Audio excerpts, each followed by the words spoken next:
À Bangkok, capitale de la Thaïlande, on peut manger à toute heure et n'importe où.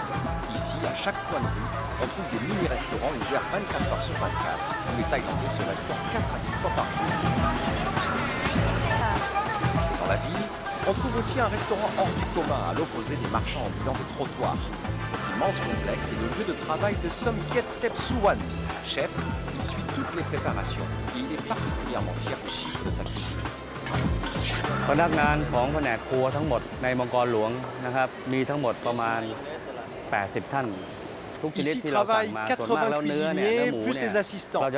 Côté nourriture, nous travaillons chaque jour plusieurs centaines de kilos de viande, surtout du porc, mais aussi des centaines de kilos de poisson. Et bien sûr, nos quantités augmentent le week-end. Parfois, nous devons puiser dans nos stocks. Mais quel endroit peut avoir besoin d'autant de personnel? Pour le découvrir, il suffit de suivre Harry.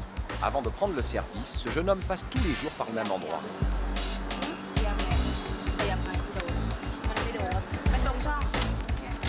C'est le premier geste du jour. Pointer, c'est la règle ici, car il y a beaucoup d'employés.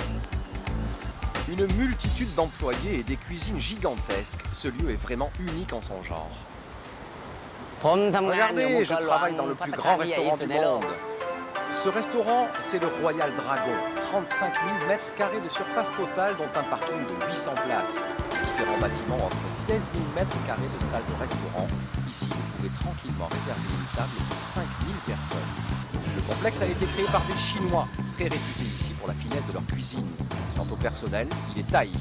Entre serveurs et hôtesses d'accueil, ce sont 500 employés qui s'activent jour et nuit. Personnel qui ne doit pas se contenter de cuisiner, d'accueillir et de servir, mais aussi de faire le spectacle. En particulier depuis que le restaurant est inscrit dans le livre des records. Les clients arrivent ici par car entier et en veulent pour leur argent. Le Royal Dragon est devenu une véritable attraction et le jeune Harry, l'une de ses vedettes.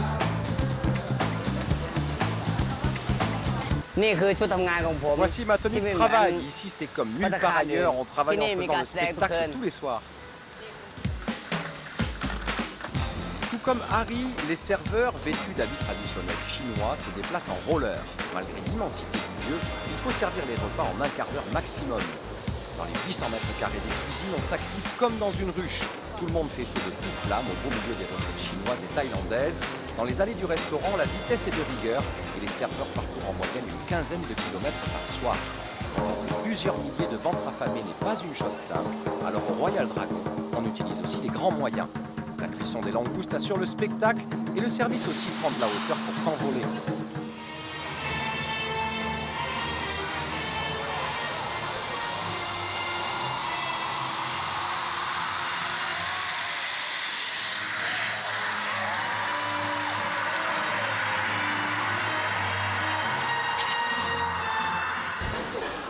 Au Royal Dragon, on peut dîner en terrasse au beau milieu des cygnes en assistant à un nouveau spectacle tous les soirs.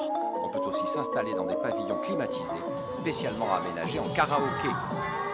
Malgré des hauts et des bas dus à la conjoncture thaïlandaise, le propriétaire, Thira Parinyanusorn, n'affiche aucun regret, ni concernant son idée, ni même pour l'énorme investissement. งบประมาณการก่อสร้างของภัตตาคารทั้งหมดเนี่ยใช้เงินไปประมาณ5 ล้านเหรียญ US ดอลลาร์ Le restaurant a coûté plus de 5 millions de dollars. Si on s'arrête à l'investissement, bien sûr, c'est un peu exagéré. Mais si l'on veut réaliser un rêve et qui puisse aussi servir l'image du pays dans le monde, eh bien, pour moi, rien n'est excessif. Le dernier client parti, le plus grand restaurant du monde, ferme ses portes, ce qui reste de la nuit. Pour Harry aussi, il est temps de rentrer, car demain, les clients auront toujours faim.